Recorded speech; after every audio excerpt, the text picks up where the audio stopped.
Bismillahirrahmanirrahim. Assalamualaikum warahmatullahi wabarakatuh. Apa kabar anak-anak kelas 9 semua? Semoga kita semua dalam lindungan Allah Subhanahu wa taala ya. Alhamdulillah kita bisa berjumpa lagi di video pembelajaran. Kali ini kita akan sama-sama belajar tentang hikmah menunaikan zakat. Sebelum kita mulai belajar, mari kita membuka pelajaran kita dengan membaca Al-Basmalah. Bismillahirrahmanirrahim.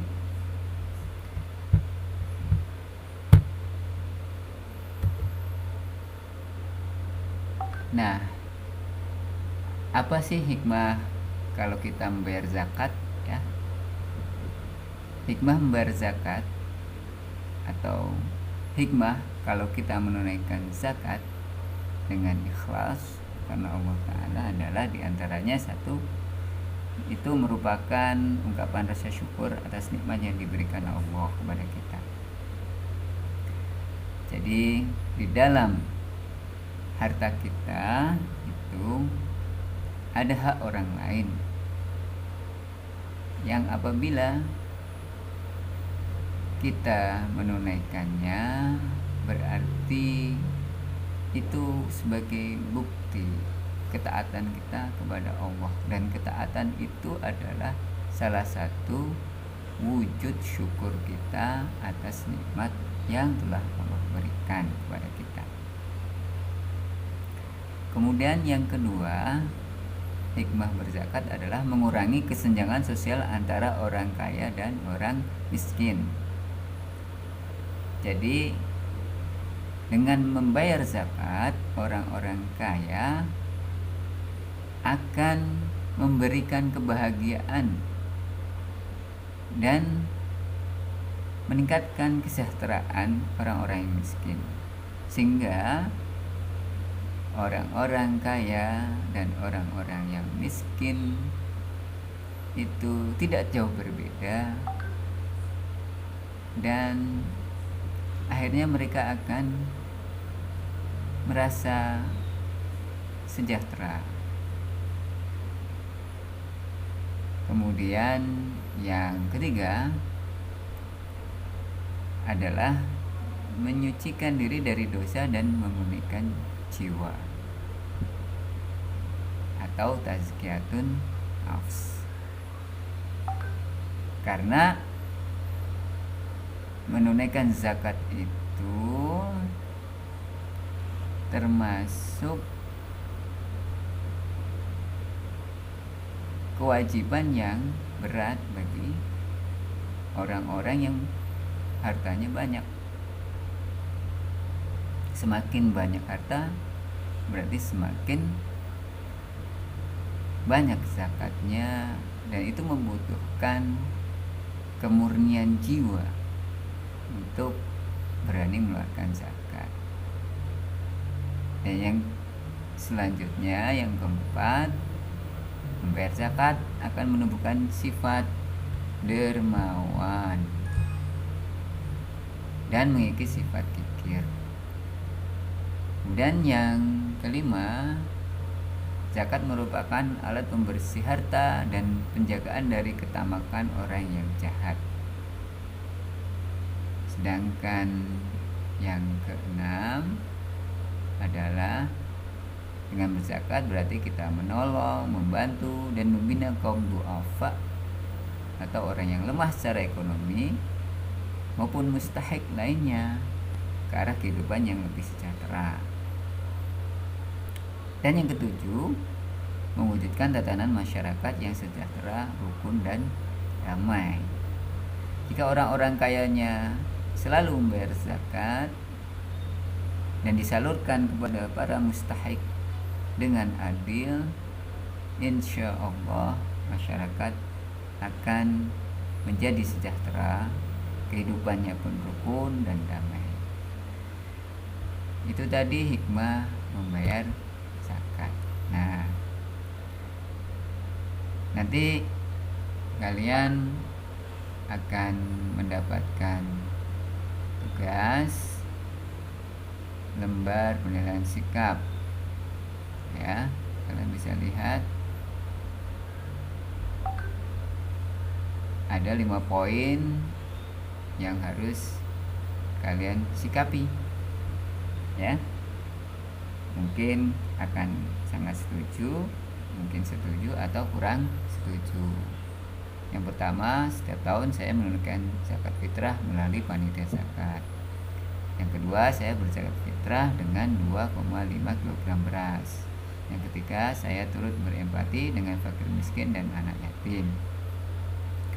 Yang keempat, saya menunaikan zakat sesuai dengan ketentuan syariat Islam. Dan yang kelima, saya selalu membantu teman yang sedang kesulitan. Nah, kita sekarang sampai ke kisah teladan. Kisah teladan kali ini adalah kisah antara Nabi Sulaiman dan seekor semut. Pada suatu hari, Nabi Sulaiman melihat seekor semut yang sedang berjalan membawa sebutir kurma. Kemudian Nabi Sulaiman pun tergelitik untuk menanyakan kepada semut tersebut, untuk apa kurma itu? Maka Nabi Sulaiman bertanya, wahai semut, untuk apa kurma yang sebutir itu kamu bawa? Kemudian semut berkata, oh wahai Nabi, Allah telah memberikan kepadaku sebutir kurma untuk kehidupanku selama setahun. Lalu Nabi Sulaiman berkata, sekarang masuklah kamu ke dalam botol ini. Aku akan memberimu separuh dari kurma ini untuk kehidupanmu selama setahun. Nanti yang separuhnya lagi akan aku berikan setelah setahun. Nah, semut pun taat kepada perintah Nabi Sulaiman. Nabi Sulaiman kemudian menyiapkan botol dan semut itu masuk ke dalamnya dan diberinya separuh kurma. Setelah 1 tahun, Nabi Sulaiman pun menengok semut tersebut. Nah, ketika ditengok ternyata kurma itu masih banyak, hanya sedikit saja yang hilang atau berkurang karena dimakan oleh semut. Kemudian Nabi Sulaiman heran dan bertanyalah kepada semut itu, wahai semut, kenapa kurma yang setengah itu tidak kau habiskan? Kemudian semut berkata,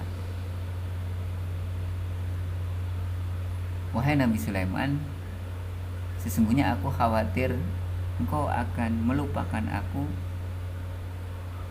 dan tidak kembali lagi setelah 1 tahun, karena engkau hanyalah manusia biasa yang mungkin akan meninggal sebelum setahun. Jadi aku putuskan untuk makan sedikit kurma ini dan aku lebih sering berpuasa, karena biasanya Allah yang Maha Pemberi rezeki memberi aku 1 kurma untuk kebutuhanku setahun, sedangkan engkau hanya memberi aku setengah kurma. Nabi Sulaiman pun terkejut dan menangis karena dia merasa membatasi rezeki semut. Dan beliau sadar bahwa semut ini telah bertawakal kepada Allah, hanya menggantungkan rezekinya kepada Allah. Jadi kesimpulan dari kisah teladan ini adalah bahwa sebagai makhluk hidup kita tidak boleh menggantungkan rezeki kita kepada makhluk yang lain.